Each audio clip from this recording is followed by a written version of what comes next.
As we observe Native American Heritage Month, we honor the deep indigenous history that shaped the land we now call Revere.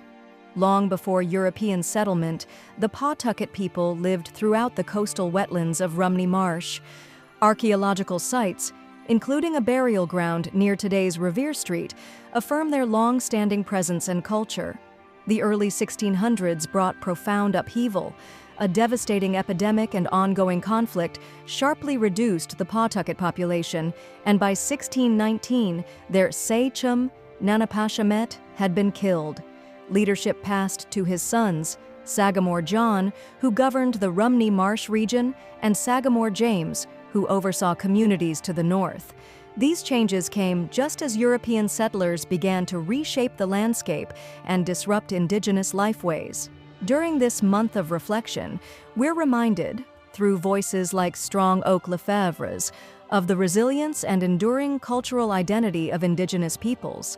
She highlights the differences between Native and European traditions, the impact of colonization, and the strength with which indigenous communities have preserved their heritage. I wanted to talk a little bit about this Thanksgiving in relation to indigenous people.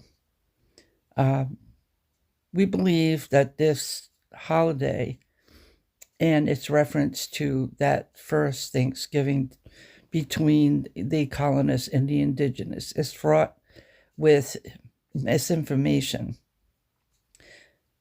Actually, Thanksgiving Day was not something that was proclaimed till much later than first encounters with indigenous people here in our country. And it's a sad day when we think about how actually the food that was available here in the United States was not really the same food as the colonists were accustomed to eating.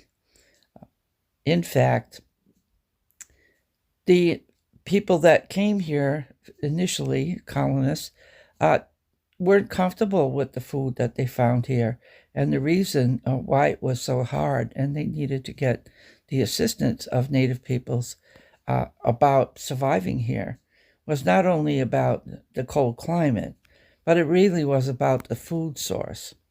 The food source that indigenous people ate were not food that we even eat today, except for some things like tomatoes and potatoes. So that's why the colonists, when they became more numerous here, after they received assistance in survival and eating the local food, how to cook it and what to have, there were no domestic turkeys or things like this. There were wild turkeys and also wild onions, and there were apples and tomatoes.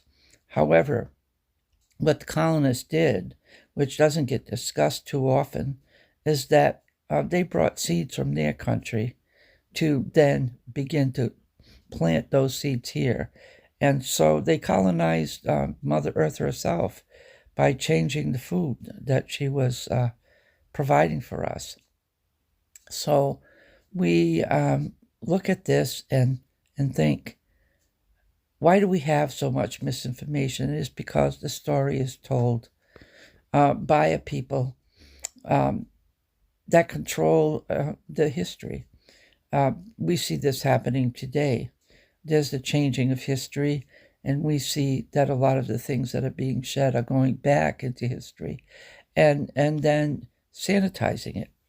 Because the only story that is really shared with people, I know when I was in school, those were the stories that I was told, that when Columbus came here, he discovered America, and he came in 3 ships. And even now, we hear that people are making mischaracterizations of the people who lived here. So it's important to really be honest about how, when people of one culture come and meet with a culture that is completely different, that there's an understanding that the values are different, the way of looking at the world is different. For instance, indigenous people see Mother Earth as having the same rights as a human being. And from that perspective, we would ask consent before we do anything, before we chop down a tree, We would even ask consent as to where we would plant, where we would go for water. Consent was everything and is continuing to be everything for Indigenous people. Consent on all levels of existence. And this is a matter of respect. So when the two cultures came, the people who came here had a whole different idea of what that meant. They thought they had dominion over the land, and they had a right to use it however they wanted, as though it were an object with no feelings and no identity of its own.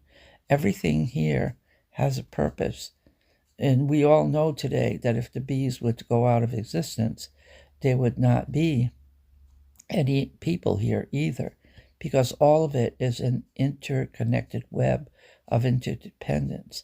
So this Thanksgiving, how to frame it is really to be grateful for one's friends, to be grateful for our communities, to be grateful that we have food to eat, and that we wish that all people everywhere would have food to eat, because that is not the case. We would wish for people to have clean water to drink. Again, that is not really how it is in the world. Many people don't have clean water to drink. I'm referencing here what Flint, Michigan went through and what Detroit, Michigan went through. And even when I lived in Pawtucket, there was a time when the whole city's water supply was foul, and we had to go get rationed water from the government.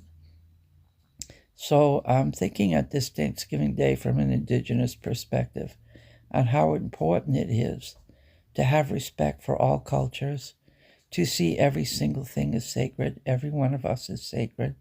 Everything that we do and say has consequence.